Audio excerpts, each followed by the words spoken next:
All right, so we're doing a pretty impromptu little podcast today. We see we got Arj in the back. We got Z also. Sorry, no, Arj driving. We got Z in the back. Do a little mini interview on the way back. We just picked up the Kana from India on Wheels. Again, shout out to Uncle and Auntie for hooking us up with lunch every day. So let's get started because I know a lot of people are asking questions about Arjun, what he's doing out here. Is he playing? Is he coaching? What's happening? But before we do anything, I'm going to give this to Z. Go ahead, Z. It's only because he deserves a real introduction. From the mean streets of Southall, the small-sided football killer. Keepers tremble when he's near. It's the one, the only, Arjun, tech support, Jung! The audio is going to sound crazy. That was off the scale. Arj, before we get started, man, tell us what we're driving in right now. Well, look, first of all, I just want to say, Z, if you can come down to my workplace and introduce me every time I walk into class, that would be fantastic, yeah? I could do with that sort of hype. Makes me feel good. Done. You know? We do that. Yeah, contract? All right, put it on the table. We're done. We're good. Yeah, sorry. Yeah, we're here, man. We're in Pittsburgh for the TST. Got about 5 days until we kick off our first game. Genuinely, absolutely buzzing. I feel like so many opportunities have come around in the last 10 years or so, and sometimes it feels like those opportunities never kind of materialize.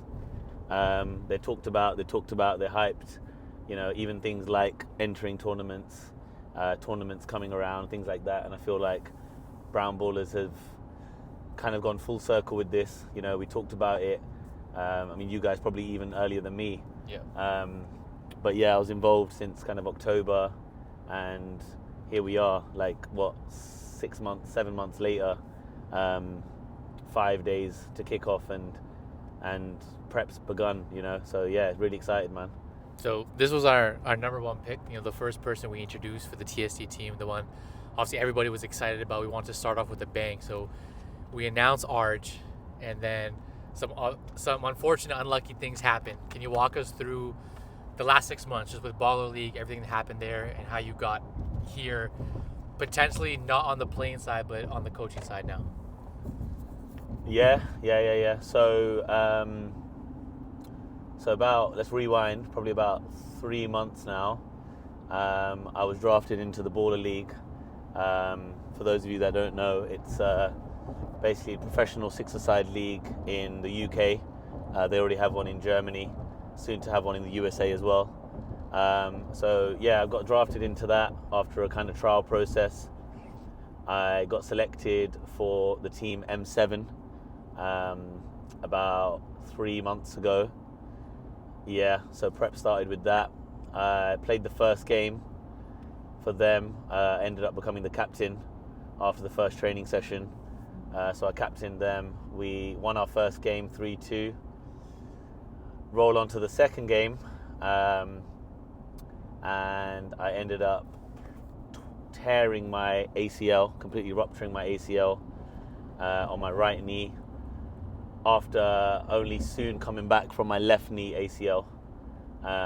So it's really frustrating. Obviously, done my MRI a week later, a couple of days later, found out that, I torn my ACL, tear in my lateral meniscus, and some tears on my MCL.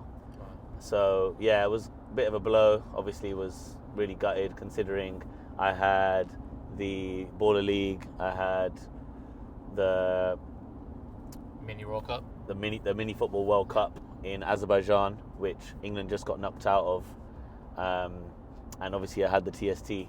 So all three in which I was going to have quite a big role on the playing side. But yeah, man, look, I've had big injuries before.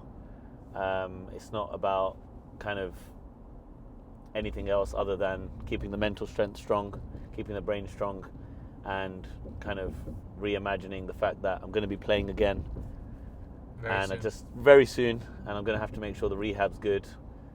And I've still got a role here, you know, as you guys, Nav, as you can say as well.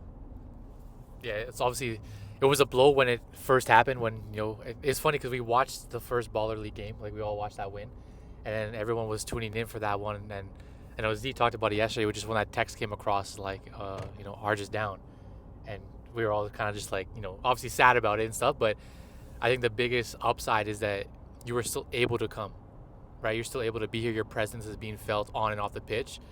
And I told this again to Z yesterday too, like, for me, from the non-football side, it's nice seeing what you're bringing from the leadership, the coaching side, and also having like the connection to the players, right? Because the players clearly look up and trust you based on your resume and the things you've done. So that's really nice that you're here and still having the impact, because it would have been different if you weren't able to come, right? I think we would have really felt that if you weren't here.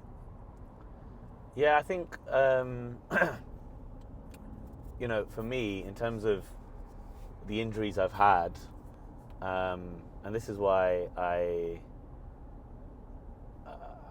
I'm a strong believer of kind of fate, in that sense. I just before I flew out here, was reading up a lot on stoicism, which is something that I read up on, and they kind of talk a lot about how the things that happen in your life are necessary. Not just the universe makes it happen, but they're necessary in order for the next part of your phase to happen. And I think for me, like 3 years ago when I tore my other ACL, it was also just before a big tournament. It was before the World Cup. And just before I tore my ACL, I was appointed player manager of the England six-a-side team. And I ended up taking them to a World Cup, just as manager, because I was injured. But I feel like that tearing of my ACL then gave me the opportunity to work on my coaching side of my game, right, to work on talking to players in a certain way, to work on lots of things that I would need to become a good coach, which is still happening. I'm still learning every day. And I think this opportunity here gives me another opportunity, another platform to work on that, and in a different way, because I'm working with a brown team. I'm having to get to work with a community that I'm very close to, and that I can really share a lot of kind of even closer and personal experiences, and hopefully these boys look up to me in a way where they feel like they want to do stuff that I've done, but also better the stuff that I've done, and we really do, like, really do, from the bottom of my heart, have such a close-knit team, and such a team of really genuine personalities. Like, I can't express that enough. Like, it's such a genuine team of people that in such a short space of time I've already felt like I'm getting closer to. I feel like we all have. 100%. So now that we're here, what have you seen so far? We've had training camp for about 4 days now. We got 2 more days left. So what have you seen so far with training camp and the team? And then what are you excited about for as we head to Cary? Yeah, so I think the big kind of obvious factor when we walked in, the first day for me, was we have quite a young team, which has its pros, it has its cons. And I think the benefit for sure is that they're so hungry. Like, they just look like they're so hungry. Like, we could literally do 5 training sessions a day and they would not even bat an eyelid. Yeah, like we literally say to them in the morning, or the itinerary, we've got this training session, we've got gym, we've got training, and they're all just like, oh, is that it? Like they want to train more, and I'm like, what? If that was me, I'm like, oh my god, like 2 training sessions. Yeah, they're so hungry. Like, we finished training the other day, yesterday I think it was. Bearing in mind, we'd done running, we'd done fitness in the morning. It was raining like hard. We'd just finished 2 5-a-side matches in prep, and 3 or 4 of the boys straight away when we blew the whistle were like, oh, don't finish it there, I want to keep playing. Keep going. And I was like, oh my god, like, these guys are hungry. Like, and I think you need that, like they're not interested in anything else. They want to be here to win. They want to train hard, they want to gym, they want to learn. We're watching film during lunch times. We've got football on in the background, we've got small-sided football on in the background, we've got the 6-side World Cup. Like, they're just hungry. And I think, like, you can't pay that, you can't buy that, you can't cheat that. They have to have it. It's organic. Yeah, okay, right? Exactly. And that kind of motivation, I always say this to my players that I coach, that motivation has to be intrinsic. It can't be like motivation by reward. You know, like, oh, if you win this game, we'll get you something. We'll give you £5. We'll give you this. It's like, no, your motivation needs to come from, I want to win. You want this for me. Yeah. Right. So that's a big thing I think that I've seen. I think the team is very fit. They are still, to an extent, learning parts of the game, but I think they're really, really coachable. And I think in a short period of time, they've already learned so much, and they're so willing to keep learning as well. So yeah, I think a couple of things that we're working on is, one, we want to get the team a bit louder. We want to get their voices out a bit more, and two, yeah, just learning little bits and little details of the game. But I think apart from that, I think we're in a really good place. You know, I like the hunger. I like the want to win. And let's just push that through into the first game, man. I love that. That's really well said. And then obviously, you've had a lot of experience, like you said, representing the national team, playing in Baller League, and all these other tournaments and leagues you've done in the past. TST is obviously a different experience. It's going to be, I think, a one-of-a-kind experience for everyone going there. Is there something that gets you excited about going to see this, this new, I would call it a new football world, right? There's the athletes village, there's all these celebrities and different people coming. Like, what gets you excited about going to this tournament? So I think for me it's twofold.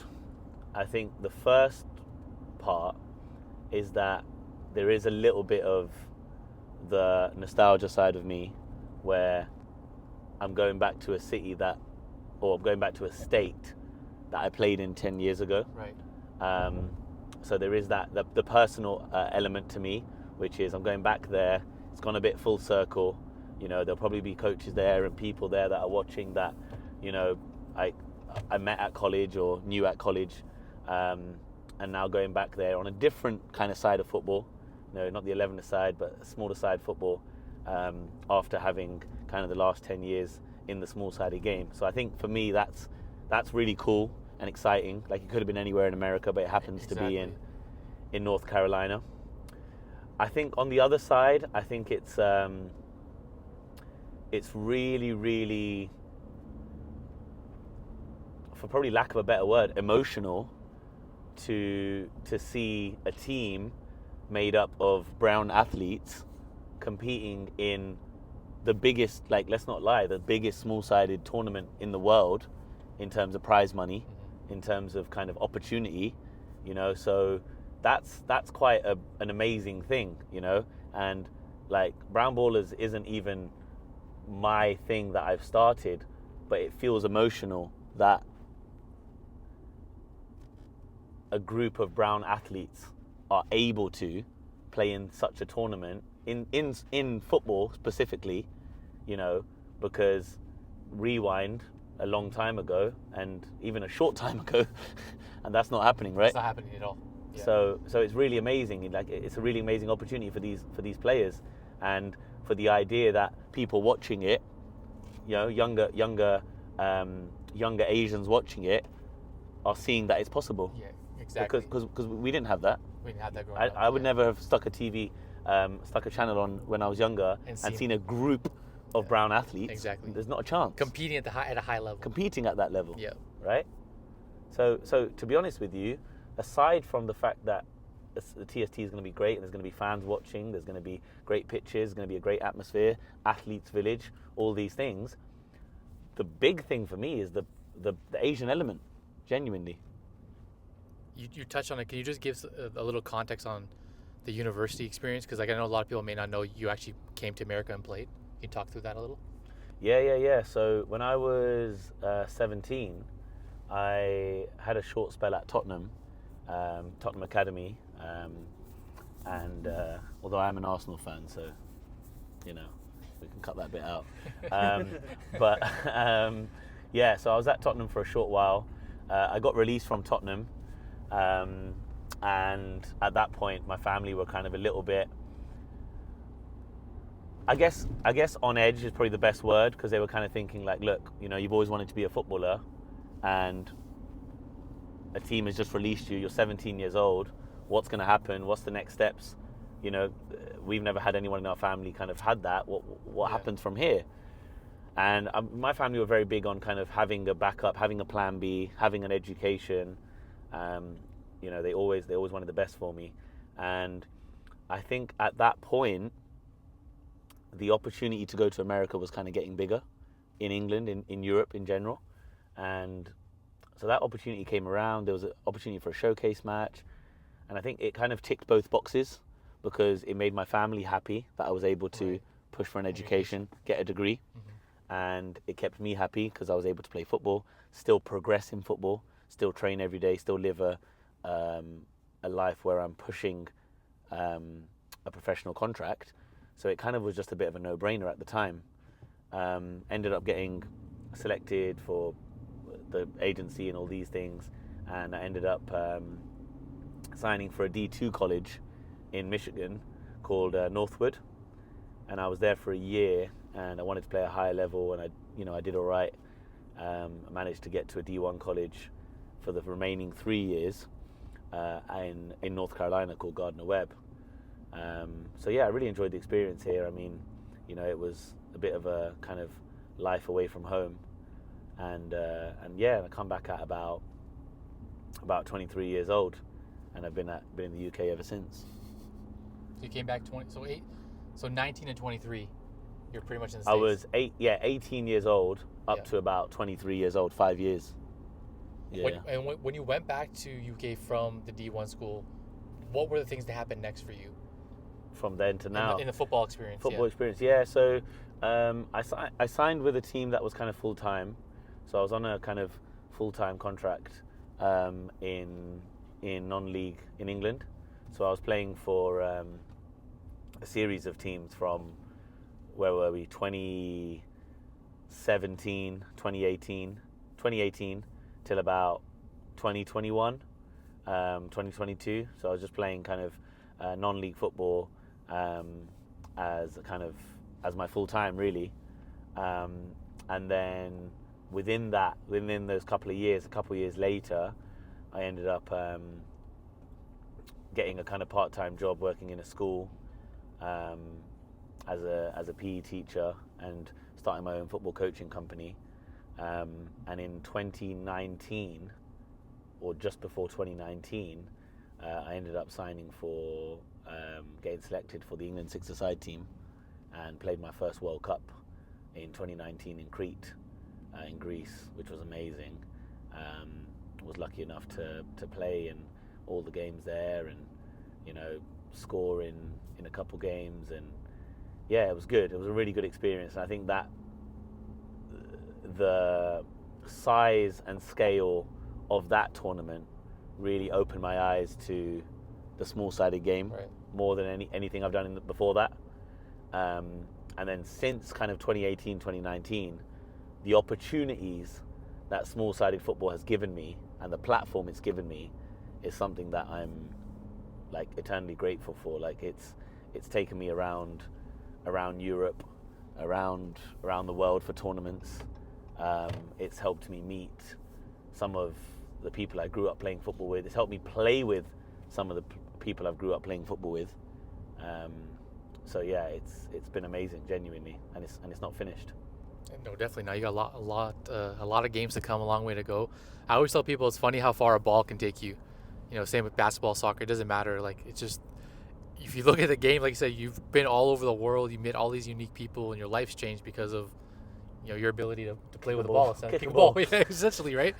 So the question a lot of people, I'm sure, are thinking or asking is, what is the status and what is happening with you down here at TSC? We touched on it a little bit, but is it coach? Is it playing? Is it undecided yet? Undecided yet is the nicest way, because it gives me hope, right? But no, it's coaching. It's the status is that I'm going to be coaching. We have a great kind of team. We've got great staff, and to be honest with you, like luckily, I feel like the players have taken on the role of me as coach as a positive. Yeah. I feel like I think you touched on it earlier, they have that respect. They have shown me kind of a lot of respect and a lot of time, which helps. It kind of the initial phase was me never to come here as a coach. It was for me to come here as a player, for me to kind of captain the side and be a leader.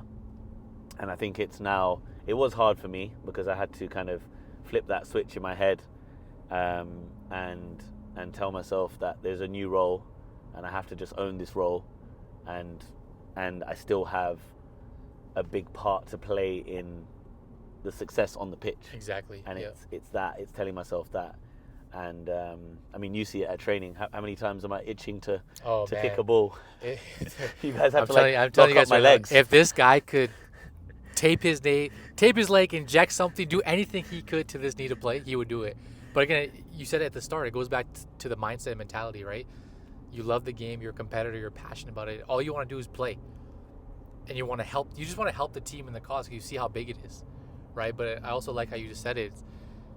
You've told yourself to kind of rewire a little bit and accept that even though I'm coaching, you're still helping, I would say on the same level as you're playing, because you're putting so much time and effort into all the players, the practices, and everything we're doing, right? And it's, again, like I said, it's huge that you're out here.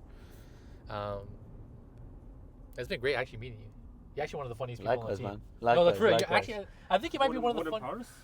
Oh, look, hold on. No comment. Let me cut the episode here. Z, you want to ask any questions or talk about anything?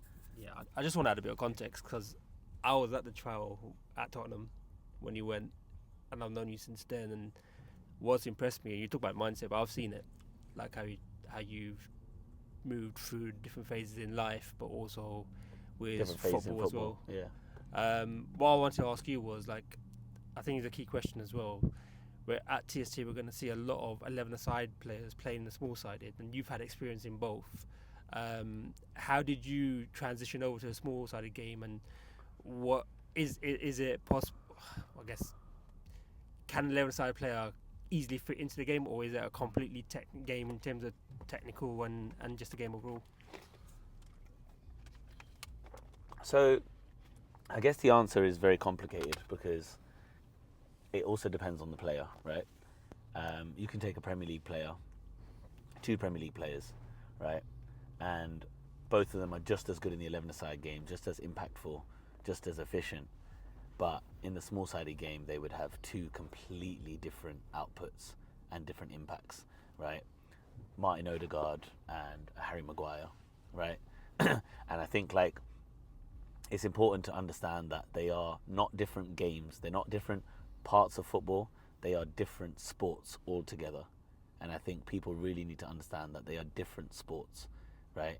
And I would put small-sided football closer to basketball than I would to football. And what I mean by that is obviously not the method of play, but in terms of how you see the game, because in basketball things are all kind of set plays, like NFL, they're all kind of set plays. They're off, you've got screens, you've got blocks, you've got ability to gain a yard for someone else and then have a quick shot, right? That is very much how small-sided is. Everything isn't just off the cuff like people think it is. There's a lot of plays, there's a lot of movements, there's a lot of kind of trick plays to ultimately create a yard for someone to score, right? And yeah, like I said, I think the game emulates more basketball and NFL and games where there's set plays than it does football. So yeah, no, but in terms of kind of what you said about the 11-a-side bringing in, I think it's not every player, and it's limited to that. It's depending on the style of play, depending on what the person's strengths are. If they're comfortable with the ball, if they're comfortable 1v1, if they're comfortable in those environments, then it's possible that they'll be good in small-sided. But I think you can't kind of cheat the graft that the small-sided players have put into the game, you know, because they've spent a lot of time doing that, and they've obviously learned a lot of things that help them doing so, you know. That's legit. Let's end it with this. There's a lot of people obviously have seen you play. You have a lot of fans, a lot of people in your community on your side supporting you in what you're doing. Maybe even some little Arjun Jungs out there, you know, like looking up to you, right? Because seeing what you do, representing the England national team, a lot of big things you're doing. So what's that one piece of advice to that next generation coming up on how to pursue something similar, or of course try to be better and achieve more? Yeah, good question. I think my answer ultimately, so I'm going to answer it for two people. One, for the parents and coaches out there coaching the younger players, the younger kind of South Asians, the younger Asians, right, is develop a love for the game. First and foremost, develop a love for the game, because there's so many coaches and parents that push the game on players before they've developed the love. And I think when you develop the love for the game, the training and everything like that isn't training anymore, because it's, I want to do this, I want to do the extras, right? So really, really develop that love. Watch football, enjoy football, enjoy the game, playing the game, right, freely, before it becomes a task, right? And then secondly, for the players, you can't cheat training. You can't cheat training, right? There's no secret formula that anyone has ever gotten to become a professional or to go play in these opportunities or to get anywhere, right? All the players we have here at Brown Ballers, they've worked hard to get here. They've done things behind the scenes that no one here probably knows about. They know about it, but that story doesn't matter because they made it here. So the things you do, as that phrase goes, the things you do in the dark always come to light, right? And I think like that phrase really needs to be put up on the walls in your training facilities, because the extras that you do really make a difference. And everyone out here is training to become a footballer. All those other players that you're training with, they're also doing the same things. So what are you doing to get that extra 1%? What are you doing? Is it your eating habits? Is it your extra running? Is it your stretching, your mobility, the people you're speaking to, the fact that you're coachable? Just do the extras, and those little bits, they'll multiply. Yeah, man.